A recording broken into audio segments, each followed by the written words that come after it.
Imagine finding yourself in an elevator on the eve of Valentine's Day. Not with the person you love, but with a complete stranger whose intentions soon turn sinister.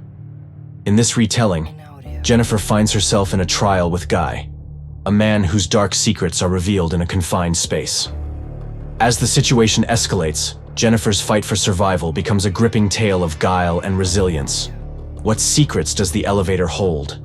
And how far will Jennifer go to save herself? Immerse yourself in this thrilling story where the lines between friend and foe are blurred. Get ready for this story to keep you in suspense until the very end. Enjoy the movie. So, get this. Jennifer's working late again, right before Valentine's Day, trying to text her boyfriend Derek to plan something special, but he's not replying. Classic Derek move, right? Meanwhile, this guy named Guy is also leaving work, dealing with his own mini crisis of spilling water on his suit. After a quick dry-off, he grabs a wine bottle, probably to drown his single guy's sorrows. Jennifer, armed with some Valentine's candy, and Guy end up at the same elevator on the 49th floor. She jumps in, and a few floors down, Guy joins her.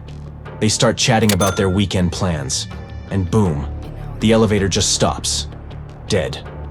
They spot this weird drawing on the wall right before everything goes silent. Guy tries to be the hero, calling for help, but it's like no one's out there. They even try to signal to a security camera thinking, surely someone's watching. But nope, they're on their own. Jennifer's freaking out internally because she's supposed to catch a flight, and missing it is not in her plan. Guy, trying to make light of the situation, asks if she's claustrophobic.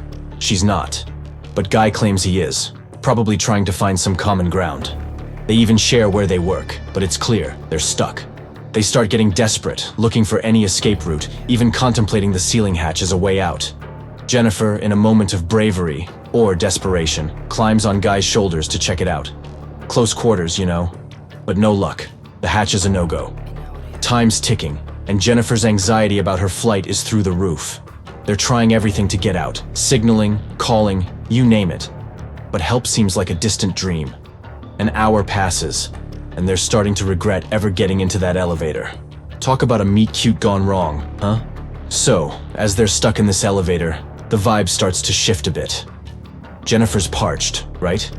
And Guy, being somewhat of a gentleman, offers her a choice between water and wine. Opting for hydration over a buzz, they start to bond over shared drinks. And you know, despite the dire situation, they find reasons to laugh. Guy, ever the comedian, quips about wishing Jennifer had a sandwich in her bag. Classic. All she has, though, is candy, which she generously shares. But then, reality hits. Jennifer needs to use the bathroom, and there's no escaping the awkwardness with Guy right there. He, trying to be helpful, suggests she use a thermos. Talk about improvising. Jennifer, a bit embarrassed, asks him to turn around and cover his ears. Focusing on waterfalls, she manages to overcome the mental block. Guy, keeping the mood light, cracks jokes throughout, which Jennifer actually finds endearing. Jennifer and Guy get creative to pass the time. They invent this quirky game involving candy and bare feet. Don't ask me how that works, but it sounds like a riot, right? Amid their game, they start opening up about their lives, touching on the slightly sad note that not many people would miss them. That's when Guy gets a bit personal, asking Jennifer about her relationship status. She confesses she's got a boyfriend and had plans to meet him for the weekend, but she's kinda tight-lipped about the details.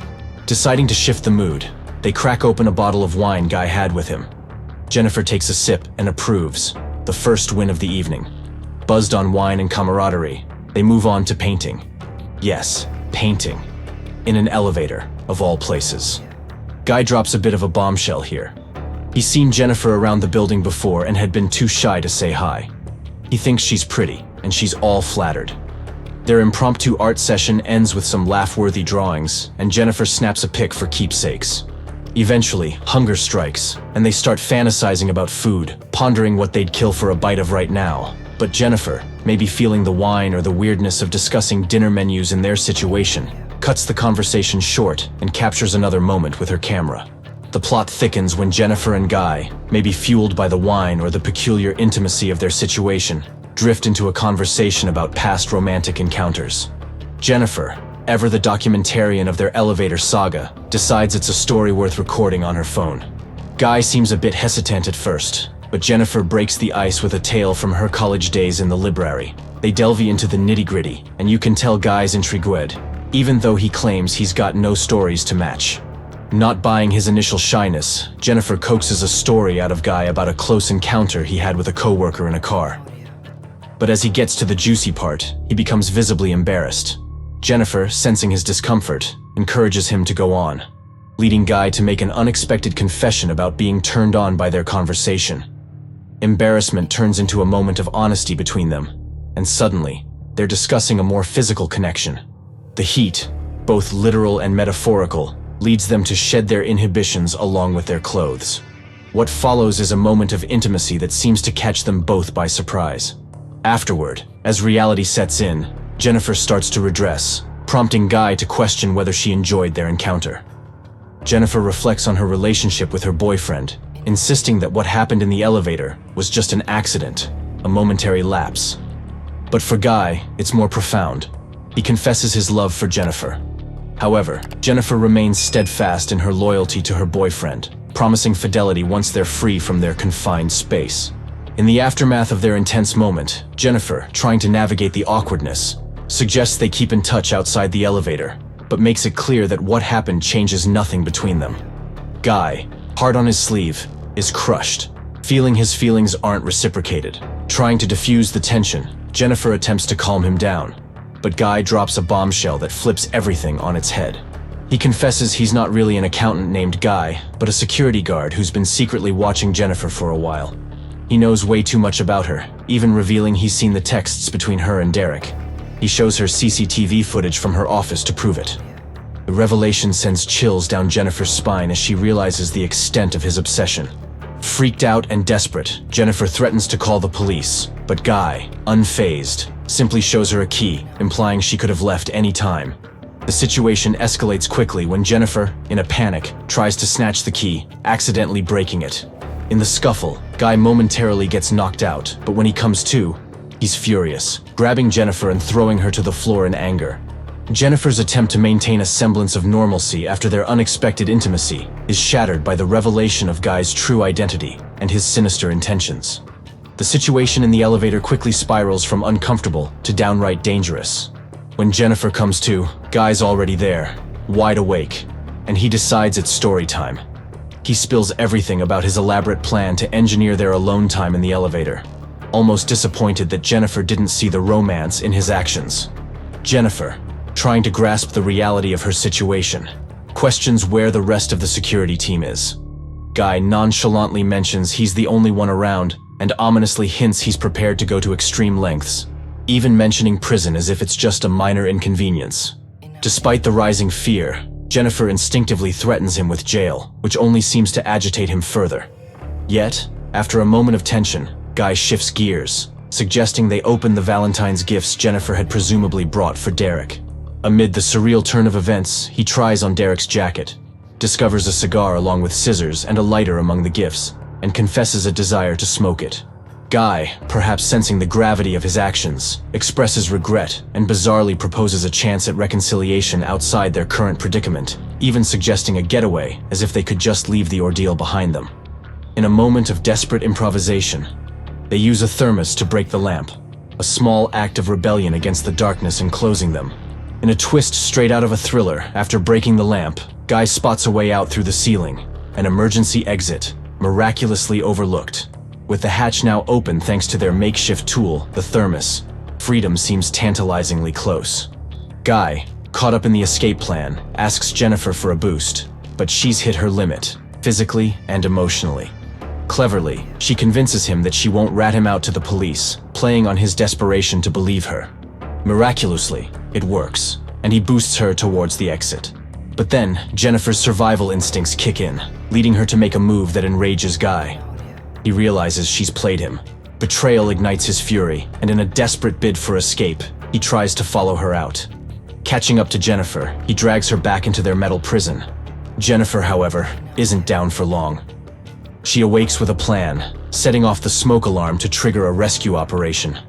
In the chaos, she manages to subdue Guy, ensuring he can't do any more harm. As the alarm blares, signaling hope and imminent rescue, Jennifer must play a dangerous waiting game, keeping Guy incapacitated until help arrives.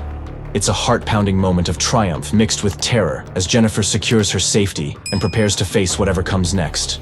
In the tense moments following her daring move to subdue Guy, Jennifer, perhaps sensing an opportunity or driven by a need for justice, proposes a deal.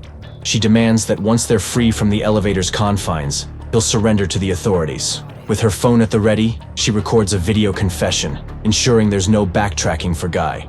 Reluctantly, he spills everything: the orchestration of their elevator trap, his true identity, and the cascade of events leading up to their current predicament.